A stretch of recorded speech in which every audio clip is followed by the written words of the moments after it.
सबसे पहले तो मैं आप सभी का स्टडी विद जीएसआर पर स्वागत करता हूं। और आज का जो हमारा पाठ है वो कक्षा 10 विज्ञान का दूसरा पाठ है, अम्ल, क्षार और लवण। और आज के इस टॉपिक में हम सबसे पहले अम्ल की बात करेंगे। जो आज का जो हमारा वीडियो है वो अम्ल के ऊपर रहेगा। फिर नेक्स्ट वीडियो के अंदर हम क्षार और लवण की बात करेंगे। तो आज की हम बात करते हैं अम्ल। तो दैनिक जीवन के अंदर अम्ल का प्रयोग हम सभी करते हैं।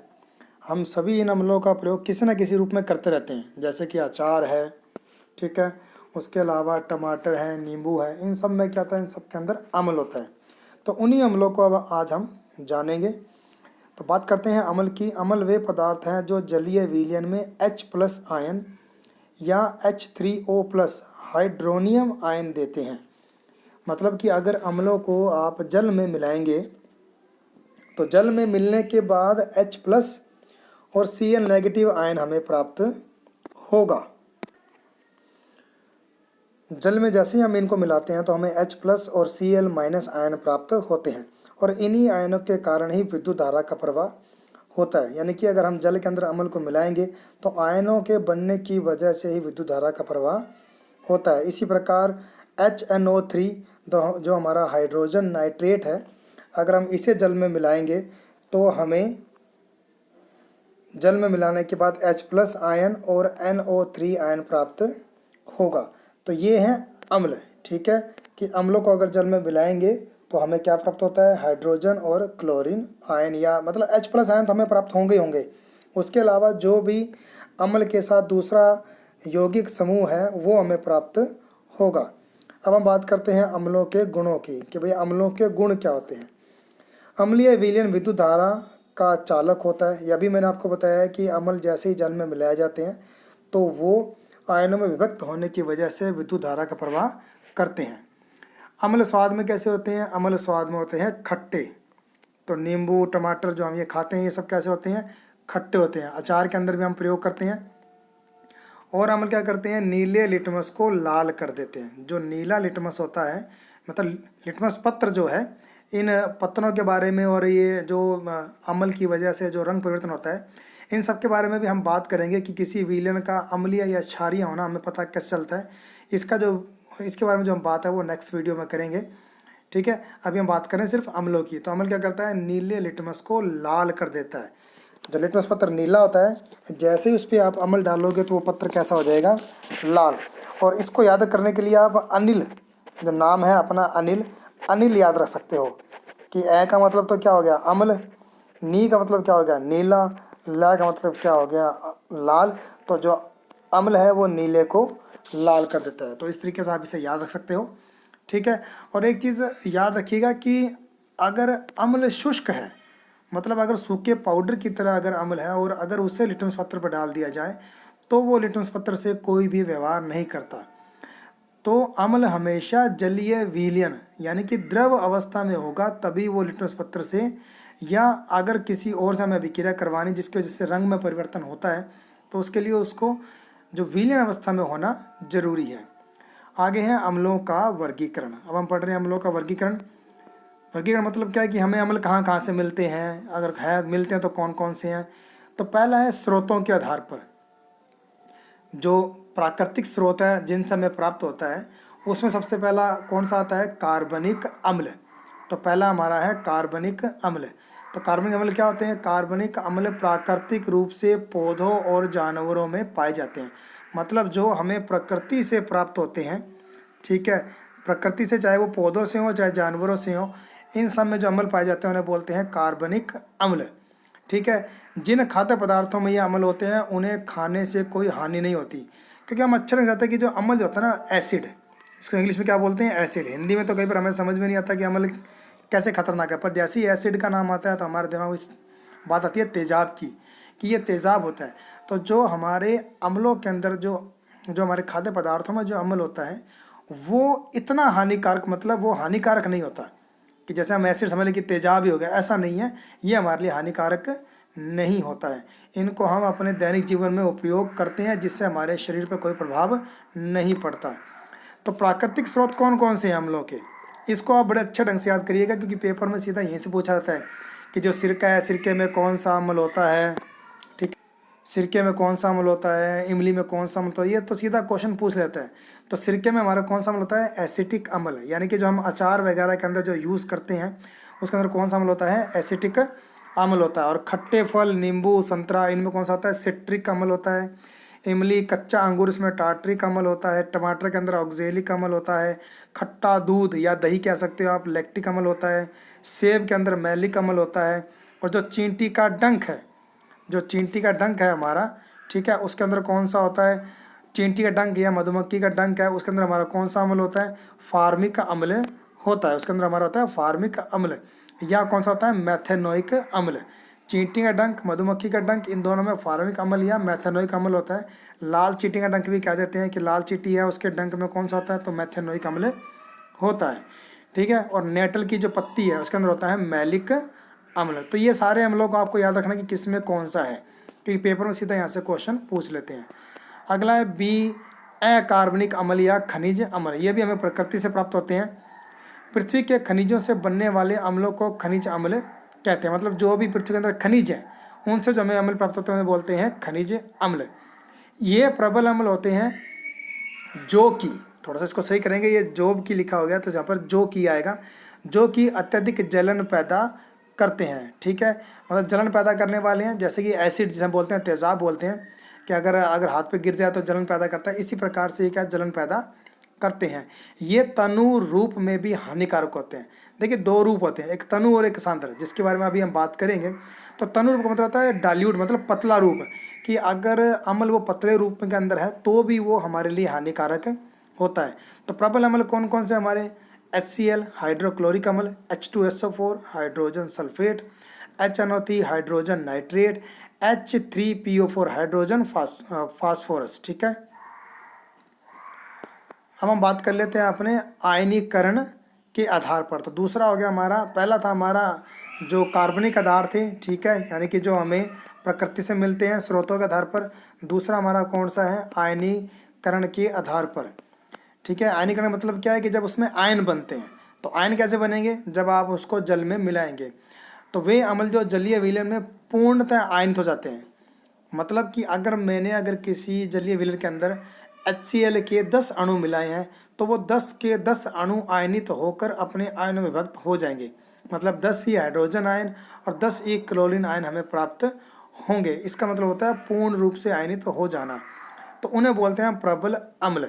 तो ये हमारे कौन कौन से होते हैं, ये हो गया हमारा HCl, HNO3, H2SO4 हाइड्रोक्लोरिक अम्ल, हाइड्रोजन नाइट्रेट और सल्फ्यूरिक अम्ल या हाइड्रोजन सल्फेट।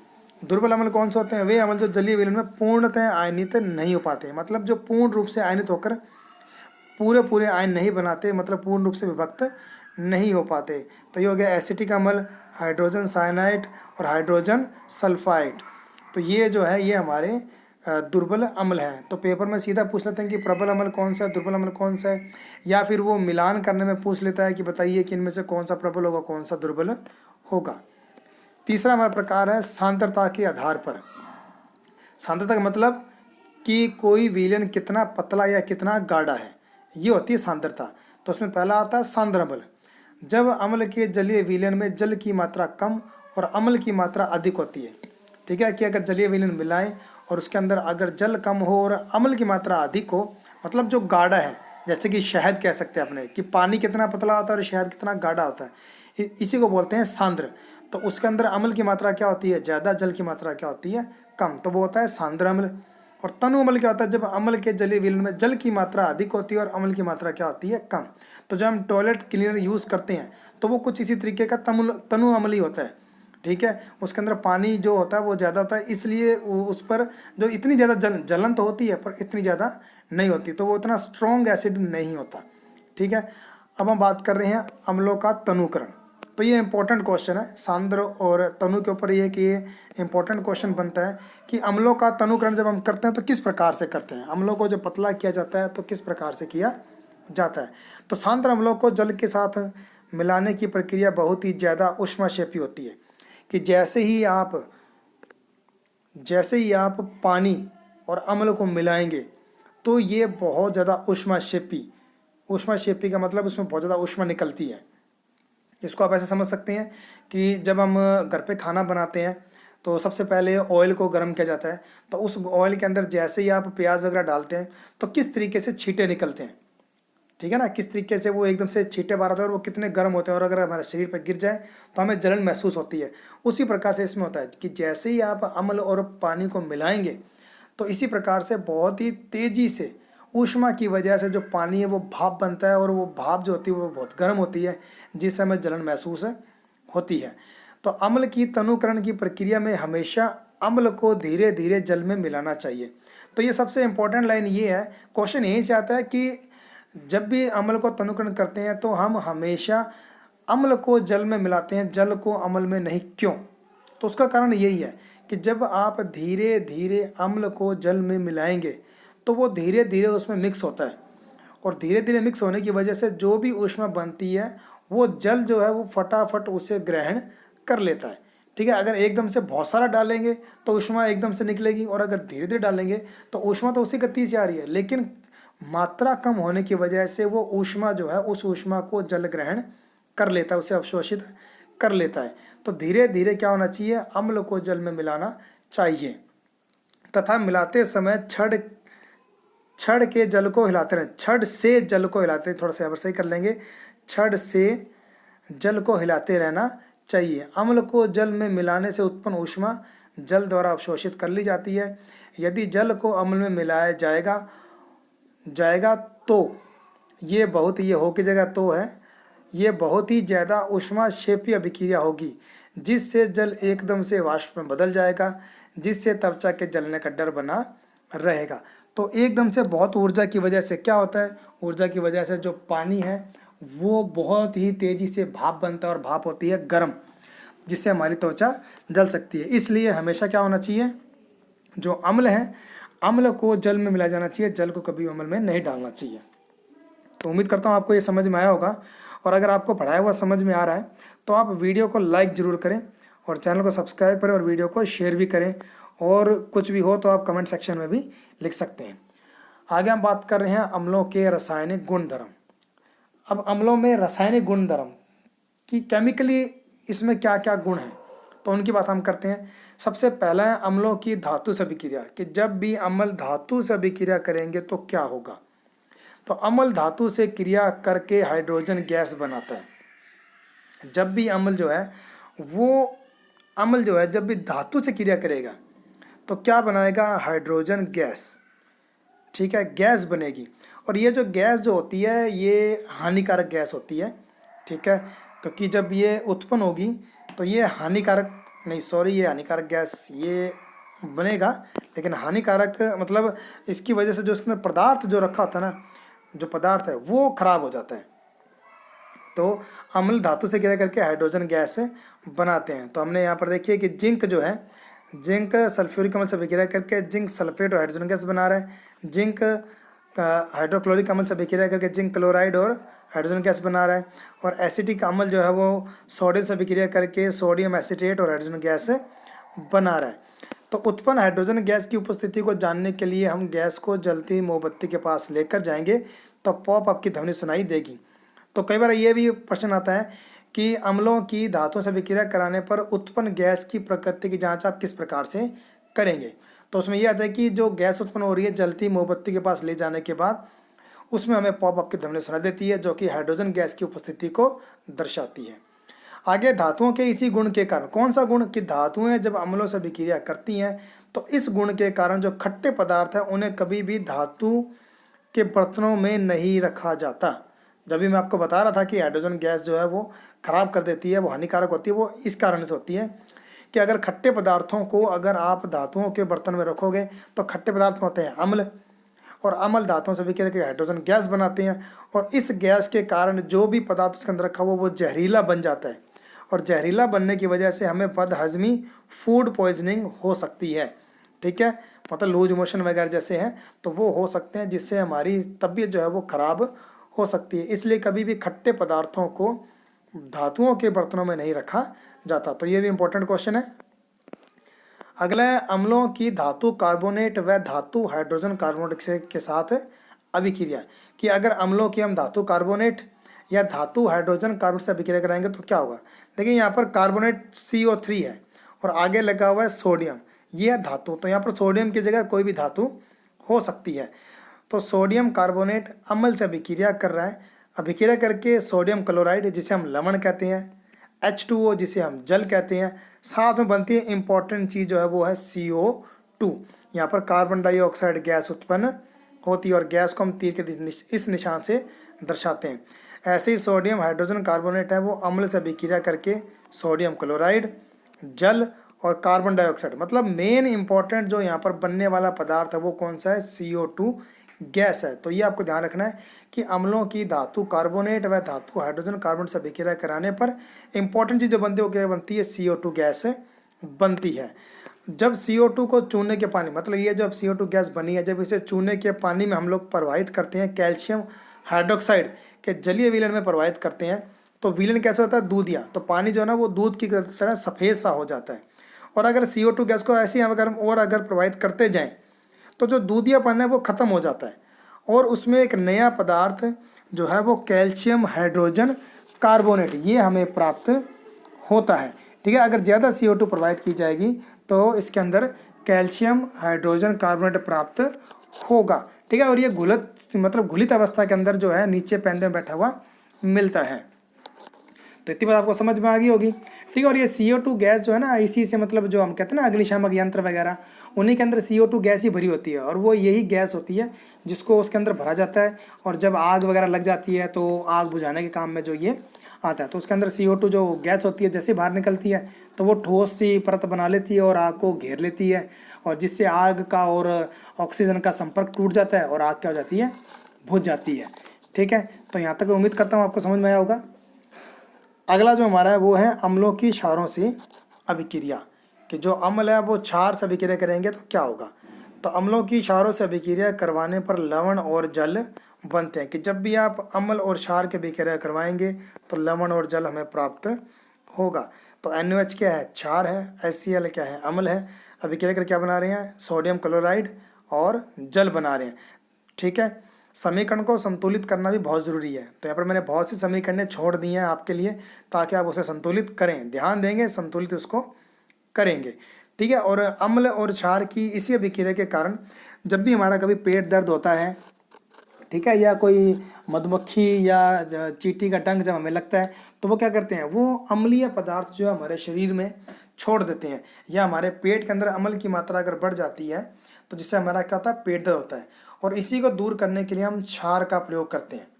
ठीक है, इसी के अंदर हम किसका प्रयोग करते हैं, क्षारकों का प्रयोग करते हैं, जिससे जो हमारा पेट दर्द वगैरह है या चींटी का डंक है उसकी वजह से जो दर्द हो रहा है वो दूर हो जाता है, क्योंकि अम्ल और क्षार जो है वो आपस में अभिक्रिया करके लवण और जल बना देते हैं, जिससे जो अम्ल का जो हमारे शरीर में दर्द है वो दर्द क्या हो जाता है, समाप्त हो जाता है।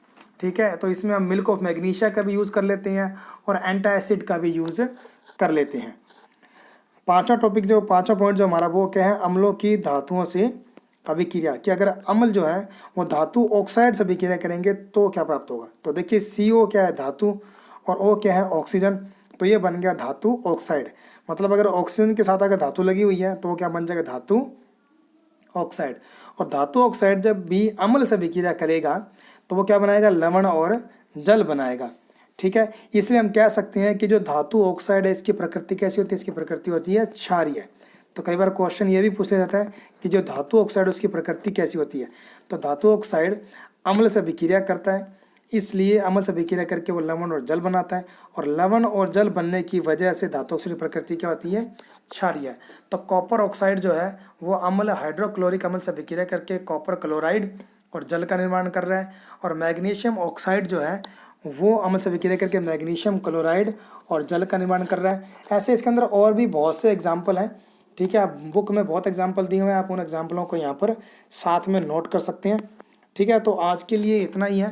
तो आज हमने जो चर्चा की है वो अम्लों की चर्चा की है। अगले वीडियो के अंदर हम अपने क्षार और लवण दोनों बिंदुओं की चर्चा करेंगे, क्योंकि अम्ल का जो बिंदु वो थोड़ा सा बड़ा था तो वीडियो ज़्यादा बड़ी हो जाती है और ज़्यादा बड़ी वीडियो सुनते सुनते हम बोर हो जाते हैं। तो आपकी बोरियत को दूर करने के लिए मैंने एक छोटा सा पार्ट ही बनाया है। तो उम्मीद करता हूँ कि आपके ये समझ में आया होगा। और फिर से कह रहा हूँ कि अगर आपको वीडियो पसंद आया है और अच्छा लग रहा है तो वीडियो को लाइक ज़रूर करें, चैनल को सब्सक्राइब भी करें और वीडियो को शेयर जरूर करें और कमेंट सेक्शन में कमेंट करें, ठीक है, अगर कुछ भी है। और इसी चैनल पे आपको मैथ के वीडियो भी प्रोवाइड करवाऊंगा मैं, ठीक है। अभी मैंने एक वीडियो ही डाला है, तो जो भी अगर आपकी कोई डिमांड है तो आप कमेंट सेक्शन में लिख सकते हैं। तो आज के लिए इतना ही है, धन्यवाद।